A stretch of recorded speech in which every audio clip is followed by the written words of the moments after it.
This week we're going to highlight the price changes associated with soybean futures on the day that the USDA releases its December supply-demand report. We take a look at trends in November soybean futures over time. Then we're going to turn our attention to a sluggish export program here in the U.S. and some uncertainties about whether or not we'll reach that USDA forecast. And then wrap things up with a detailed look at Brazilian soybean production and weather trends.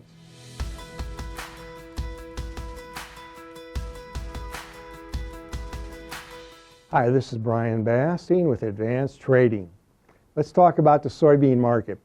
We moved in the month of December here, and there's a lot of things going on in the soybean market at the moment.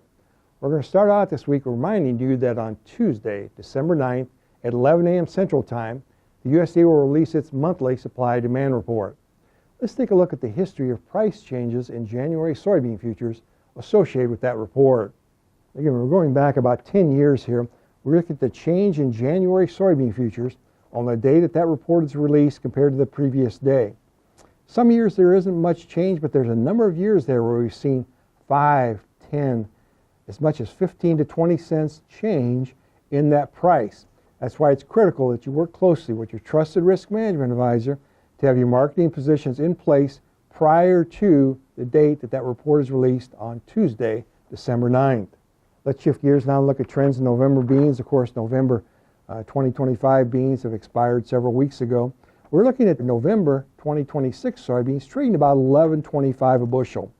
We've highlighted that, well above where it was this time last year. Let's shift gears now and focus on trends in U.S. soybean exports. Now, we've completed the first quarter of the marketing year, September, October, November, and notice that exports are 46% lower than last year. The key message there, look at that red bar, non-existent, no exports so far recorded to China. Now, there's some sales on the books. We'll just have to see when those sales are lifted and if additional sales are made. Let's shift gears now and focus on Brazilian soybean production. Let's take a look at where those beans are produced in Brazil. Now, we've highlighted here, Brazil soybean planting occurs north to south. We've highlighted Mato Grosso in the north. There's a key message there we'll highlight more in a moment. But north to south here, Mato Grosso at 26%, Rio Grande do Sul in the far south at about 14%.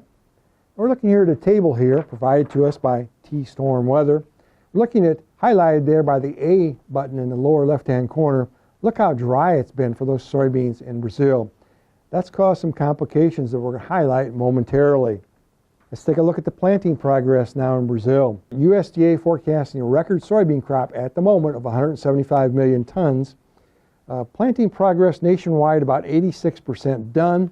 But here's a key message we do want to highlight now. There are some reports of replanting occurring in that #1 producing state of Mato Grosso due to poor germination and emergence. Of course, that's directly related to that dry condition of the crop. With that backdrop, let's take a look at the short-term weather trends. Our slides this week, as usual, are courtesy of T-Storm Weather. We're starting out here looking at that area we've highlighted, Mato Grosso in the north. Over the next 14 days, much more rain is forecast, so that should alleviate some crop concerns in that area. In the south, though, it's been dry too, of course, Rio Grande do Sul. Now, there is some rain moving across the south, but not as much as the north at this point. Let's wrap that up, looking at the next 14 days. Again, up there in Mato Grosso, mostly normal to slightly wet conditions the next 2 weeks. But down in Rio Grande do Sul, it could remain dry, so that's something to keep in mind moving forward. Now, if you'd like more information, please feel free to contact us at 309-664-2300. We'll put you in contact with one of our risk management consultants who'll be happy to visit with you at your convenience. And remember, we upload every Wednesday. Make sure to subscribe to our channel to never miss an update.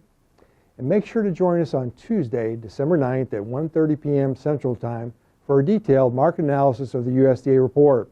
Thanks a lot. Have a good week.